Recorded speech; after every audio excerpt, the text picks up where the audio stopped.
Baiklah, di sini saya akan menjawab soal nomor 4, yaitu jelaskan dan berikan contoh berbagai tahapan penting dalam menjadikan bahan-bahan alam sebagai agen imunoterapi masa depan. Dimana seperti yang kita ketahui bahwa imunoterapi ini merupakan terobosan terbaru dalam pengobatan kanker, dimana terapi ini menggunakan sistem kekebalan tubuh untuk melawan sel-sel kanker. Nah, pendekatan dengan menggunakan imunoterapi ini ada beberapa bagian, bisa menggunakan antibodi monokloat, kemudian menggunakan sitokin, bisa menggunakan vaksin, bisa menggunakan limfosit T yang sudah dimodifikasi dan lain sebagainya, dan juga bisa menggunakan salah satunya yaitu menggunakan bahan alam yang banyak digunakan, seperti contohnya itu ada benalu, di mana benalu itu merupakan tumbuhan parasit yang dianggap sebagai tumbuhan yang dapat merugikan atau menurunkan produktivitas tumbuhan dengan cara menurunkan produktivitas inangnya. Namun benalu ini juga dapat sebagai salah satu tumbuhan obat untuk imunoterapi ini, dimana pada sudah dijelaskan dari bahwa dikatakan di Eropa itu benalu spesies Viscum album yang tumbuh pada berbagai inang telah digunakan sebagai obat alternatif untuk mengobati kanker dengan merek diantaranya Iskander, Helixor, dan lain sebagainya, yang dimana ini sudah melakukan tahapan ujinya.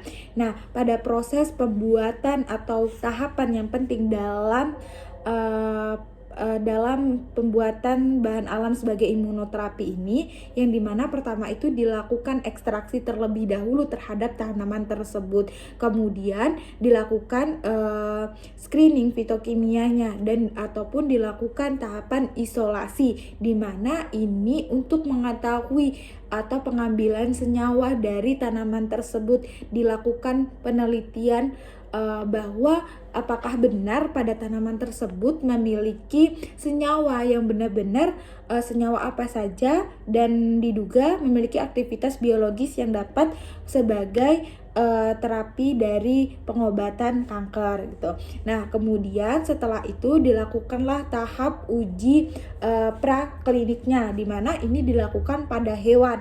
Nah, pada hewan ini diambillah datanya mulai dari efek farmakologinya, farmakokinetikanya bagaimana terhadap hewan tersebut. Kemudian setelah itu dilakukanlah tahap uji klinisnya. Nah, tahap uji klinis ini dilakukan kepada manusia. Nah, ini ada 3 fase.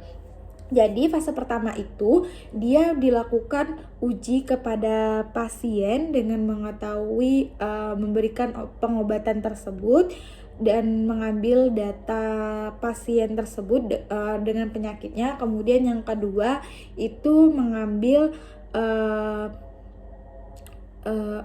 diberikan pengobatan tersebut kepada beberapa jumlah pasien yang memiliki sakit yang sama, dan dilihat apakah obat ini bisa menyembuhkan memiliki efektivitas, senyawa tersebut memiliki efektivitas terhadap pengobatan, misal pengobatan kanker. Kemudian tahap ketiga ini dilakukan monitoring terhadap pasien yang telah diberikan pengobatan dengan bahan alam tersebut selama beberapa tahun, apakah obat tersebut memiliki efek samping, pengobatan tersebut dalam jangka waktu panjang memiliki efek samping ketika telah diberikan obat tersebut. Nah, kemudian yang terakhir itu dilakukan persetujuan FDA atau